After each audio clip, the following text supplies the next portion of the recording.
sa kardad, et ma näen sinus ainult seda naeratust, millega sa maailma tervitad, seda soojust, mille kõrval mul on kerge, seda tugevust, mida sa oled õppinud kandma, isegi siis, kui sees oled väsinud. Ja võib-olla sa mõtled,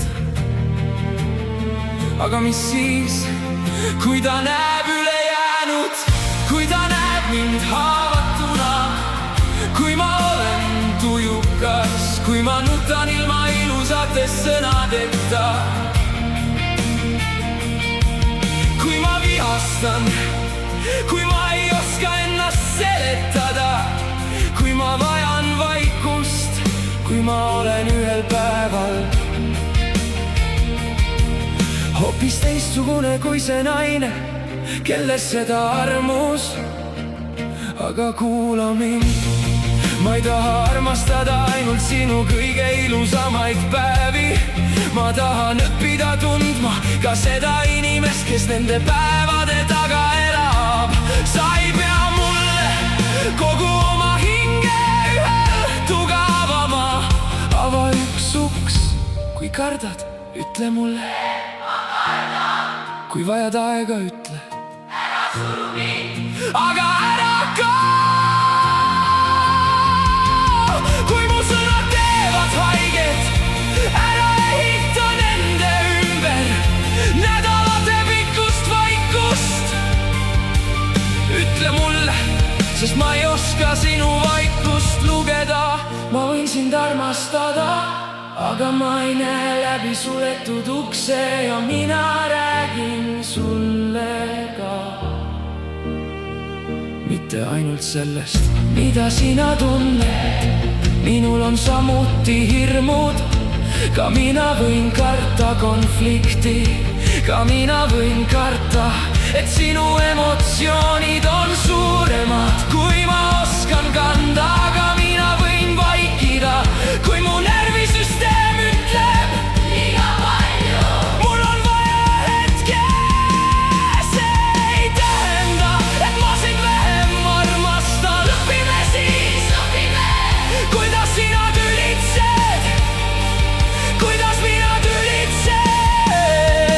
Millal sina vajad kallistust ja millal ruumi, millal mina pean rääkima ja millal mul on vaja 10 minutit, et mitte öelda midagi, mida hiljem kahetsen. Loeme kas või raamatuid, kui me ise veel ei oska. Kuulame, palume vabandust, proovime uuesti, sest keegi meist ei sünni teadmisega, kuidas armastada just seda inimest, kes meie ette tuleb.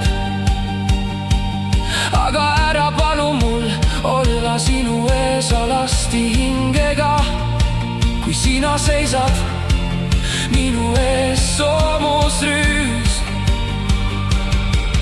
Ära küsi, miks sa mulle kõigest ei räägi. Kui iga kord, kui mina lähemale tulen, astud sina sammu tagasi. Ma võin olla kannatlik, ma võin anda sulle aega. Ma võin istuda ukse kõrval ja öelda ava siis, kui oled valmis. Aga ma ei saa tervet suhet üksinda avatuna hoida, sest ühel päeval võin ka mina hakata sulguma. Mitte karistuseks, mitte mänguks, mitte selleks, et sulle haiget teha, vaid sellepärast, et ka minu süda õpib ennast kaitsma. Ja siis vaatad sina mind, mis juhtus, miks sa enam ei räägi, miks sa oled nii kaugel, kuhu kadus see mees, kes mulle kõigest rääkis. Ei kadunud, sa lihtsalt väsis üksinda ukse peal seismas. Ja võib-olla alles siis näed sa peeglist, mida mina olen kaua tundnud. Mina avasin ennast, sina tahtsid mind kuulda, aga kui tuli sinu kord, ütles su hirm ma saan sellest aru, ei saa tähendada, sest armastus ei ole ühe inimese ülestunnistus ja teise inimese peidupaik. armastus on kaks inimest, kes õpivad tasapisi relvi maha panema. täna ühe, homme teise, mõnel päeval võtame ühe jälle kätte, sest vana hirm märkab, siis ütleme: ma märkasin, ma sulgusin jälle. ja tuleme tagasi mitte täiuslikult, päriselt. ma ei oota sinult, et sa oleksid alati rahulik.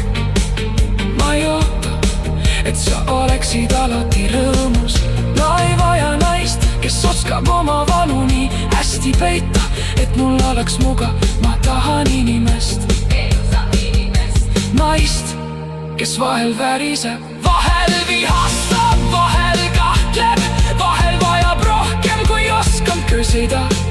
aga ma tahan, et ta räägiks minuga ja sina ära oota minult meest, kes ei tunne hirmu, ei väsi, ei murdu, ei vaja vaikust ega tee kunagi midagi valesti. ka mina olen inimene.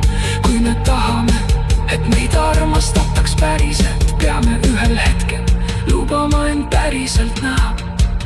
mitte korraga, mitte lähisi, mitte ilma piirideta, vaid samm-sammult. sina mulle, mina sulle. ja kui sa ühel õhtul vaatad mulle otsa ning ütled: ma kardan, et kui sa näed, milline ma tegelikult olen, siis sa lähed. siis ma ei luba sulle muinasjuttu, et midagi ei muutu kunagi. ma ütlen: näita mulle ennast natuke rohkem ja lase minul näidata sulle ennast. siis ärme otsust teineteise eest, mida teine inimene suudab armastada. sest võib-olla see osa sinust, mida sina kõige rohkem häbened, ei pane mind põgenema. võib-olla ma lihtsalt võtan su käest kinni. ja võib-olla see osa minust, mida mina